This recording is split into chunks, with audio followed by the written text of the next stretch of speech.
Hello students, continuing in the chapter of communication system, in the second lecture today, let us talk about the bandwidth and various communication channels. So first we will talk about the bandwidth.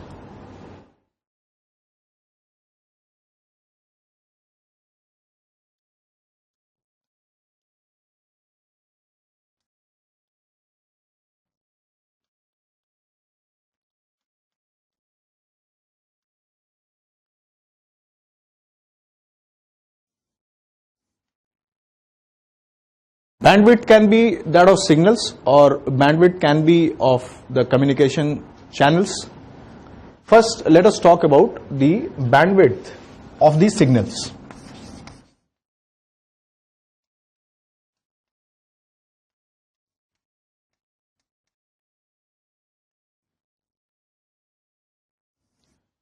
In the last lecture, we have already described what is the meaning of bandwidth. Bandwidth means the range of frequency within which any particular signal is moving on. For example, if you talk about the signals, you can have two types of signals. Let us suppose you have, say, analog signals. Analog signals में you have, say, speech. For example, I am speaking, then if you consider the normal human range of speech, then this is from 300 hertz to, you can say, 3100 hertz. वैसे तो आपकी sonic range 20 से 20 kilo hertz है, but normal human voice की अगर आप बात करें तो आप 300 से 3100 हर्ट्ज तक की फ्रीक्वेंसी में बातें करते हैं. दैट मीन्स इनका जो डिफरेंस हुआ, that will be called the bandwidth of speech signal. So speech signal की बैंडविड्थ कितनी बोली जाएगी? If I am denoting bandwidth as BW, so this is 2800 hertz. That means कोई भी ऐसा सिस्टम जो स्पीच सिग्नल को एक पॉइंट से दूसरे पॉइंट तक ट्रांसमिट करेगा, it should have the tendency to accommodate a frequency of 2800 hertz. This is the meaning of saying bandwidth of speech signal. Now, let's suppose you talk about the music. Music transmission. Now, music can use between 20 hertz to 20 kilohertz. That means इनका difference अगर आप देखें तो approximately ये चीज हो गई हमारी 20 kilohertz. So, अगर आप एक पॉइंट से दूसरे पॉइंट तक म्यूजिक ट्रांसमिट करना चाहते हैं, लेट अस सपोज ब्लूटूथ के through you are transmitting music, then the signal will have the bandwidth of 20 kilohertz. इसका मतलब आप जो भी सिस्टम यूज करेंगे, that should have the tendency to accommodate signal up to 20 kilohertz. This is the meaning. Understand? Now let us suppose picture या video आप transmit कर रहे हैं, तो वीडियो जितने रेंज तक फ्रीक्वेंसी यूज करता है, that is approximately you can से 4.2 मेगाहर्ट्ज. You understand? वीडियो की बैंडविड्थ कितनी होगी? 4.2 मेगाहर्ट्ज तक. और अगर आप मान लीजिए कि टीवी ट्रांसमिशन कर रहे हैं जिसमें म्यूजिक और वीडियो दोनों ही आप अगर यूज करेंगे, तो हमने टीवी सिस्टम में दोनों का एक some kind of you can say, और 6 मेगाहर्ट्ज तक की हम बैंडविड्थ टीवी में प्रोवाइड करके रखते हैं, so that the proper signal is transmitted. So analogue signal की अगर आप पार्ट्स देखें तो इसमें generally speech, music, video and TV, इन सबको आप एकोमोडेट करते हैं, एंड इनकी बैंडविड्थ रिस्पेक्टिव जो भी होती है वो हमने यहां पे शो की है. So long as your exam questions are concern, हम ये बैंडविड्थ की वैल्यूज आपसे पूछते हैं, and they are very important data which I have given to you. Now अगर सिग्नल में एनालॉग नहीं, आपके पास डिजिटल सिग्नल है. We have already described what is the meaning of analogue and digital signal. Analogue में आपकी एक continuous information आती है. डिजिटल सिग्नल्स में 0-1 के फॉर्म में आप सारे डेटा को देते हैं. Then you see digital signal की बैंडविड्थ जो है वो इनफाइनाइट होती है. It has infinite bandwidth. Now आप प्रैक्टिकल सेंस में कभी भी इनफाइनाइट बैंडविड्थ अपने सिस्टम में रख नहीं सकते हैं. So naturally it will be finite, और फाइनाइट बैंडविड्थ होने की वजह से naturally some of the information will be lost, and इसी की वजह से इसमें डिस्टॉर्शन होती है. You understand? लेट्स सपोज आपने यहां पे म्यूजिक की फ्रीक्वेंसी 20 किलो हर्ट्ज रखी है, तो लेट अस सपोज जो ब्लूटूथ के थ्रू आप ट्रांसफर कर रहे हैं that can not accommodate up to 20 kilo hertz, से up to 15 kilohertz it can accommodate. So कोई भी सिग्नल जो 15 से लेकर 20 किलो हर्ट्ज के बीच में यूज हुआ होगा, that particular signal can not be transmitted. You understand? So that information, that part of the music will be lost. So this is the data so long as bandwidth of signals are concerned. Now let us talk about the bandwidth of the transmission medium.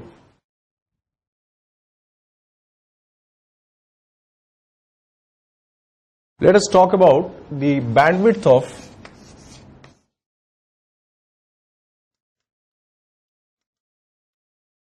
various transmission medium.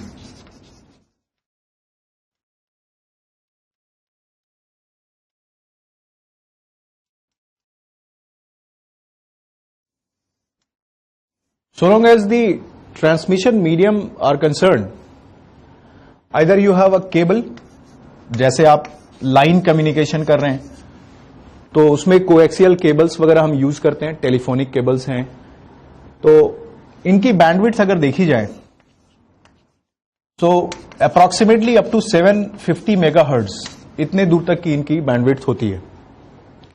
Now apart from cable आप space communication करेंगे, space को as a channel use करेंगे. For example cellular phone है, आपकी internet transmission जो हम satellite के through use कर रहे हैं, any kind of space communication, space medium में अगर हम जा रहे हैं, then you will find that in some cases few kilo hertz, mega hertz भी होगी, फाइनली गीगा हर्ट्ज भी होगी. फॉर एग्जाम्पल अगर आप टीवी के पिक्चर ट्रांसमिशन की बात करें तो फ्यू किलो हर्ट्ज में हमारा काम हो जाता है. अगर आप टीवी के साउंड की बात करें तो कुछ मेगा हर्ट्ज चाहिए होती हैं, और अगर सैटेलाइट कम्युनिकेशन हम चाहते हैं तो उसमें गीगा हर्ट्ज तक भी आपको यूज करना होता है. सो स्पेस मीडियम अगर आप यूज कर रहे हैं तो उनकी बैंडविड्थ कुछ किलो हर्ट्ज से गीगा हर्ट्ज तक हो सकती है. और अगर लेट्स सपोज आप ऑप्टिकल कम्युनिकेशन कर रहे हैं, फॉर एग्जाम्पल ऑप्टिकल फाइबर आप यूज करते हैं,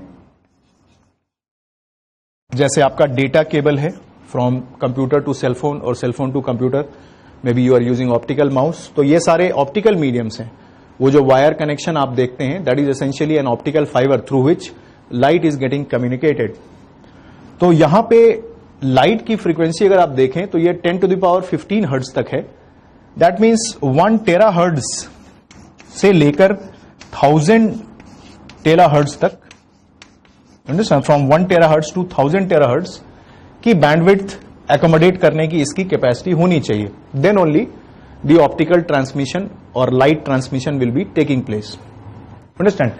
now once you have understood the bandwidth of transmission medium, it is very much essential that various types of space bandwidth, क्योंकि स्पेस में हम सबसे ज्यादा नंबर ऑफ ट्रांसमिशन करते हैं. For example you have radio, you have TV, you have cell phones, satellite communication सारी हैं, तो हमें एक स्पेस की डिफरेंट बैंडविड्थ का एक टेबल डिस्कस करना चाहिए. और ऑप्टिकल मीडियम एंड केबल के लिए हमने ऑलरेडी वैल्यूज आपकी लिख दी हैं. जो स्पेस ट्रांसमिशन है उनकी बैंडविड्थ सेपरेटली आप डिस्कस करें. That's a very important aspect because most of the questions are based on that. Let us talk about space bandwidth. Let us talk about the bandwidth of space communication.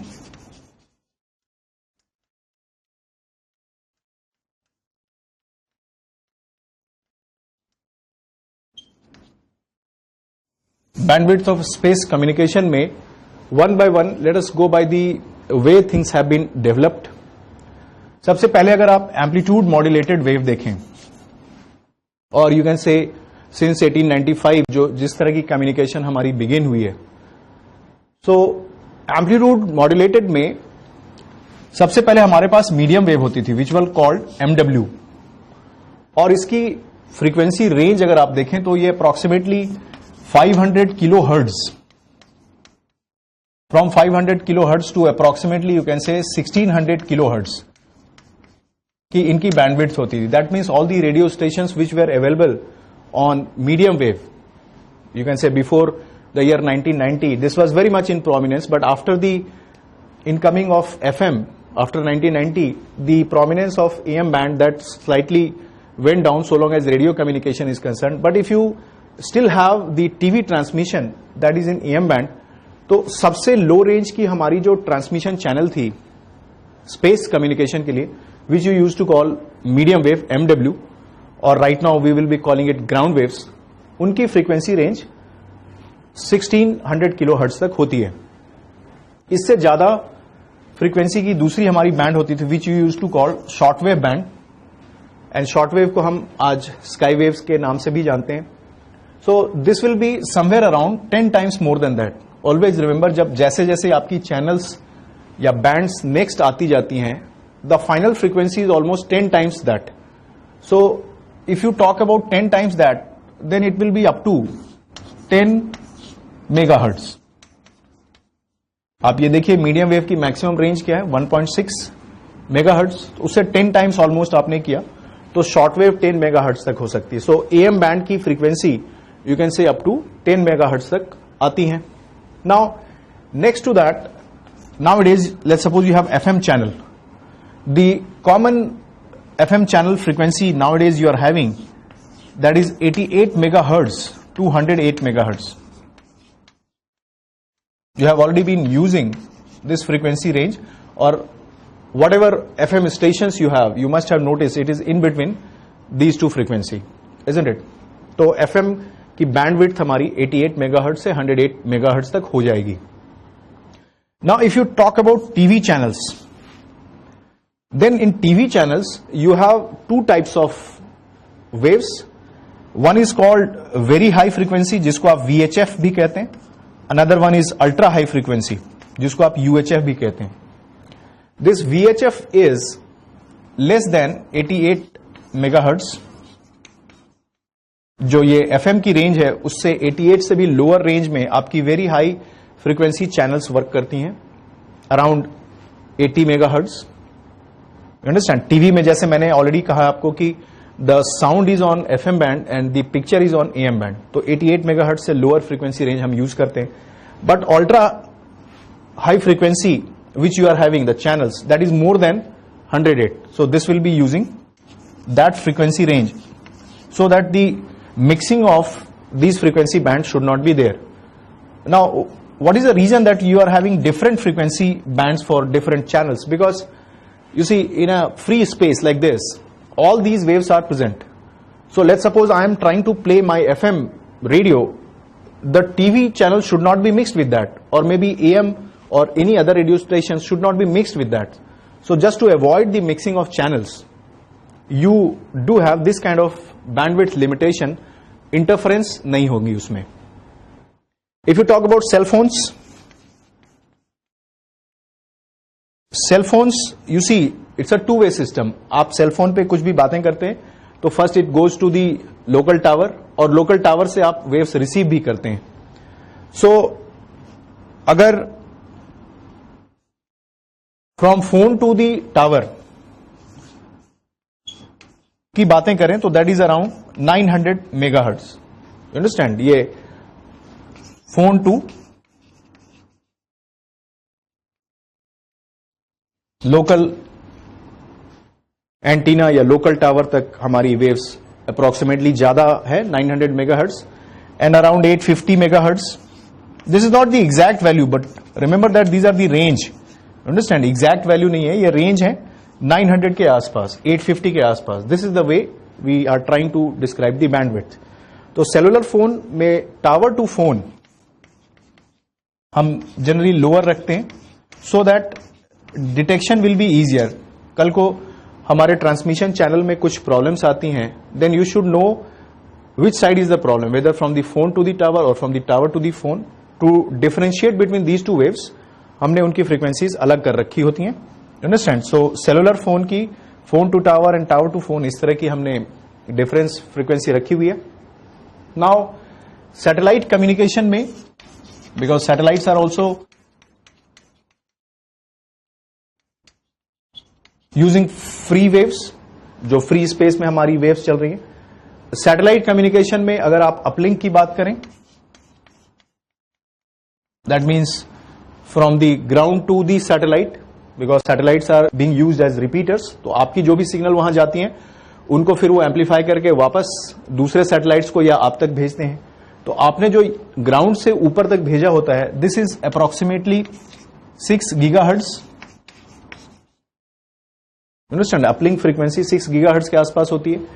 And downlink अगर देखें वो कम होती है generally, वो 5 gigahertz के आसपास भी हो सकती है, 5.5 हो सकती है. You see, this is the order. तो ग्रेजुअली यू सी हमारी फ्रीक्वेंसी जो स्पेस वेव में चल रही, जो हमने लिखा था फ्यू किलोहर्ट्ज से गीगाहर्ट्ज तक. So this is the way this has been described. And when you are overall analyzing this thing, you can also see gradually we are communicating at higher and higher frequency, because in the last lecture we have essentially talked about modulation. Then you see need for the new and new communication is that once you are using higher and higher frequency, then only the communication will be very much efficient. Now you see, beyond this frequency is your frequency of light, and because of which optical communication nowadays, that is the most fast.